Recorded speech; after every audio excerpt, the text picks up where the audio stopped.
Good evening student. आज हम लोग रियल नंबर की स्टार्टिंग करने जा रहे हैं। तो आपको पहले ये बता दूं मैं कि रियल नंबर क्या होते हैं, क्योंकि जिस चैप्टर के बारे में स्टडी की जाती है उस चैप्टर का बेसिक काम क्या है, एप्लीकेशन काम क्या है, इस चीज़ को जानना बहुत ही आवश्यक होता है। तो रियल नंबर आप जानते हैं, जितने भी रियल नंबर होते हैं एक्स एक्सिस पर देखिए, rational, irrational, integers, natural, whole, को प्राइम नंबर, जितने भी ये नंबर हैं सब रियल नंबर होते हैं। जो आपके एक्स एक्सिस पर जितने भी नंबर होते हैं वो सभी क्या होते हैं, रियल नंबर। एक्स एक्सिस पर जितने भी नंबर होंगे वो रियल नंबर होते हैं। ओनली इमेजिनरी नंबर आपके इज नॉट रियल नंबर। सिर्फ इमेजिनरी नंबर आपके रियल नंबर नहीं होते हैं। इस चीज imaginary number is not real number. इसके अलावा जितने भी नंबर हैं यूनिवर्स में सभी रियल नंबर्स होते हैं। तो आपने देख लिया कंपोजिट नंबर क्या होता है। Unnatural number is greater then 1 से ज्यादा, मतलब जो इसका एग्जाम्पल आप हो जाएगा 1 से ज्यादा, और इसका क्या होगा, इस side to become, it is not prime भी ना हो। तो 1 से ज्यादा होने का मतलब 2, 3 ये सब प्राइम नंबर होते हैं। तो आपका 4 होगा, 6 होगा, 8 होगा, 9 होगा, 10, 12, इस तरह के जितने भी नंबर हैं ये कंपोजिट नंबर होंगे। प्राइम नंबर ना हो और 1 से ज्यादा नंबर हो, नेचुरल नंबर ग्रेटर देन 1 और प्राइम नंबर ना हो, तो इस टाइप के जितने भी नंबर होते हैं कंपोजिट नंबर कहलाएंगे। इनका डिविजिबल क्या होता है, अदर देन इटसेल्फ। एक ऐसा डिविजिबल होता है जो खुद के 1 और इटसेल्फ के अलावा कुछ और डिविजिबल होगा, वो होते हैं composite number.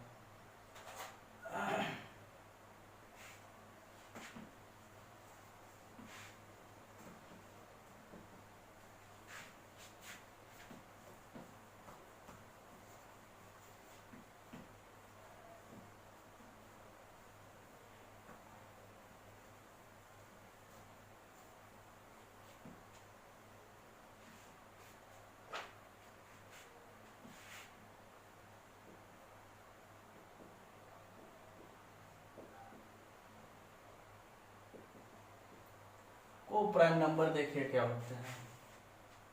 It has no factor other than 1 and itself. It has no factor other than 1 and itself. Prime number वो नंबर, यानी एक तरीके से प्राइम नंबर जिनके पास 1 और इटसेल्फ के अलावा कोई फैक्टर ना हो, वो आपके को प्राइम नंबर होते हैं।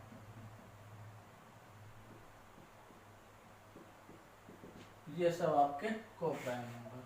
अब हम लोग बात करते हैं यूक्लिड डिवीजन लेमा की। यूक्लिड्स डिवीजन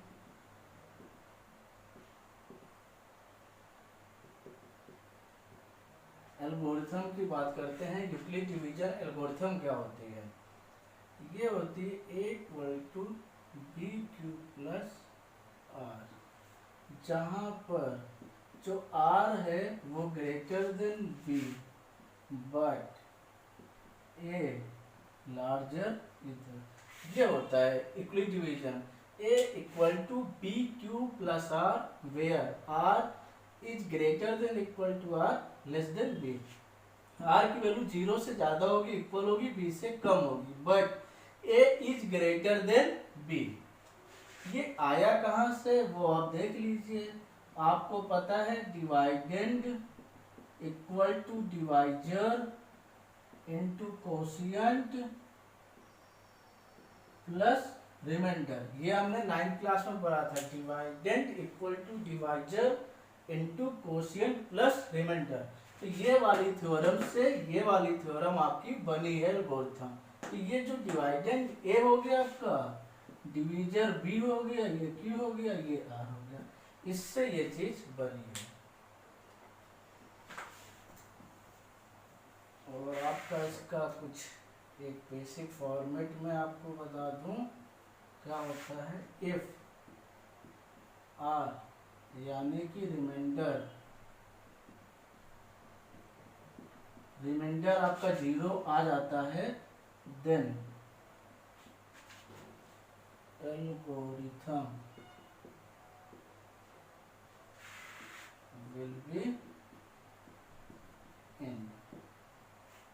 जब आपके पास रिमाइंडर आ जाता है, रिमाइंडर की वैल्यू 0 आ जाती है, आर की वैल्यू 0 यानी कि रिमाइंडर की वैल्यू 0 आ जाती है इस तरह सॉल्व करने में, तो आप एल्गोरिथम को इंट कर देंगे, समाप्त कर देंगे वहाँ पे।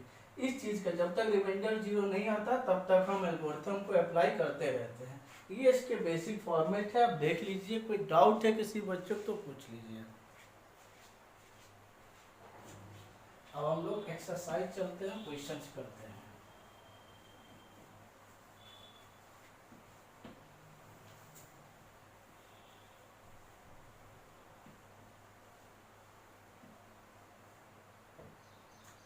एक्सरसाइज करते हैं। एक्सरसाइज 1.1 का फर्स्ट का थर्ड क्वेश्चन हम कर लेते हैं। इसमें क्या 867 एंड 255 ये है। इसके हमें एचसीएफ फाइंड करने हैं और यूक्लिड डिवीजन एल्गोरिथम से।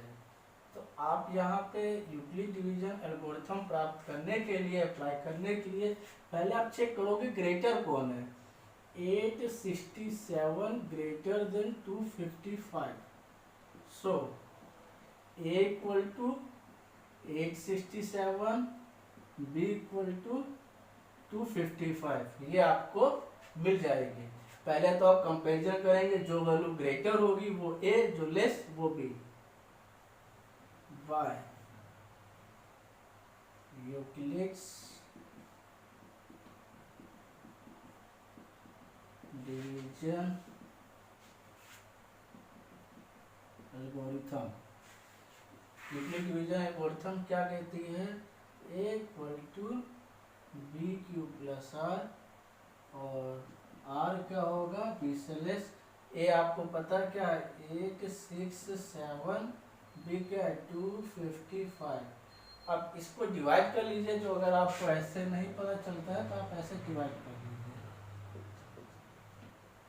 ये कितने जाएगा 3 से 5 6 7 2 0 1 102, यानी कि ये क्वोशिएंट, ये आपका रिमाइंडर। तो यहाँ पे आपने देखा क्वोशिएंट मिल गया और ये आपका रिमाइंडर, ये है रिमाइंडर। तो यहाँ पर ये जो चीज होती है वो आपको रिमाइंडर शो करेगी, और ये आपको क्वोशिएंट को, ये आपके डिवाइजर को, ठीक, और ये आपके डिवाइडेंड को शो करेगी। ये तो मैंने आपको बताया कैसे शो करेगी। ये 0 नहीं आया आपका रिमाइंडर 0 नहीं आया, तो फिर हम अगेन अप्लाई करेंगे। ये चीज आपकी देख लीजिए, इसको आप लिखेंगे नहीं, समझने के लिए ये चीज है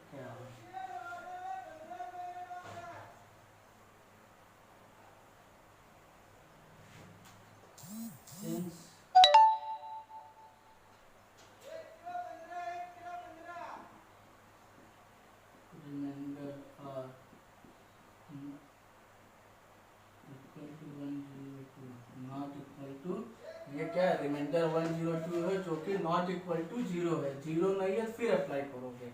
अब जब अप्लाई करते हैं ये चीज आपकी यहाँ पे आ जाएगी डिवाइडेंड में 255, ठीक है, ये आपकी डिवाइडेंड, और जो रिमाइंडर है वो आपका डिवाइजर हो जाएगा। आप फिर अगेन कर लीजिए, यहाँ पे 102 कितने चला जाएगा, ये 2 से 402 15 51, तो कितने गया ये 2 से और यहाँ पे आपको क्या मिला 51। अभी भी क्या है आपके पास रिमाइंडर नॉट जीरो। अभी फिर आप अप्लाई करोगे और जब तक रिमाइंडर जीरो नहीं आता है तब तक हम ये प्रोसेस अप्लाई करते थे। जहां पे रिमाइंडर जीरो तो प्रोसेस को हम इंड कर देते हैं।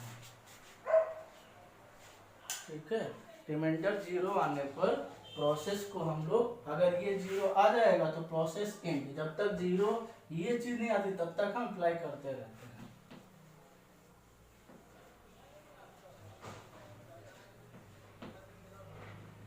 देखिए अब ये चीज है आपकी डिवाइडेंड हो जाएगी, जो रिमाइंडर होता है आपका डिवाइजर बन जाता है। अब इसको कर लीजिए इंटू 2 प्लस 0।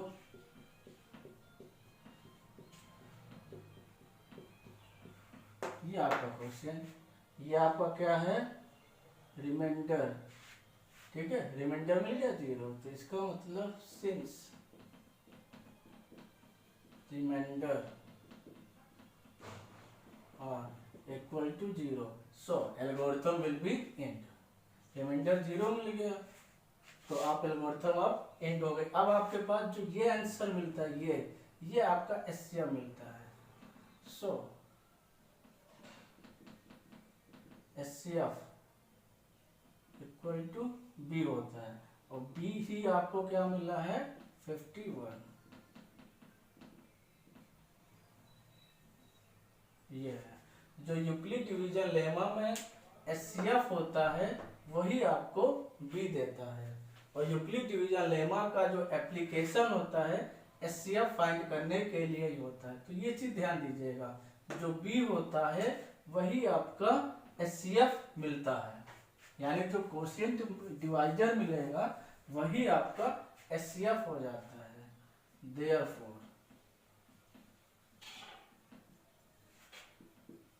एचसीएफ ऑफ 867, 255 क्या हो जाएगा 51। यह है इसका आंसर। तो आपने देखा जब जो यूक्लिड डिवीजन लेमा बी चीज हुआ करती थी वो बी, यही बी आपको एचसीएफ के बारे में बताता है। जो यूक्लिड डिवीजन लेमा में बी होता है वो एचसीएफ के बारे में बताएगा। तो यहाँ पे जो बी की वैल्यू वही आपकी एचसीएफ मिलेगी, और यूक्लिड डिवीजन लेमा इन कब होता है जब रिमाइंडर जीरो तो इन, फिर जो बी वाली पोजीशन पे वैल्यू आती है वो एचसीएफ को देती है। तो इसका ये एचसीएफ है, ये होता है यूक्लिड डिवीजन लेमा। एप्लीकेशन इसका होता है एचसीएफ को फाइंड करने के लिए। ठीक।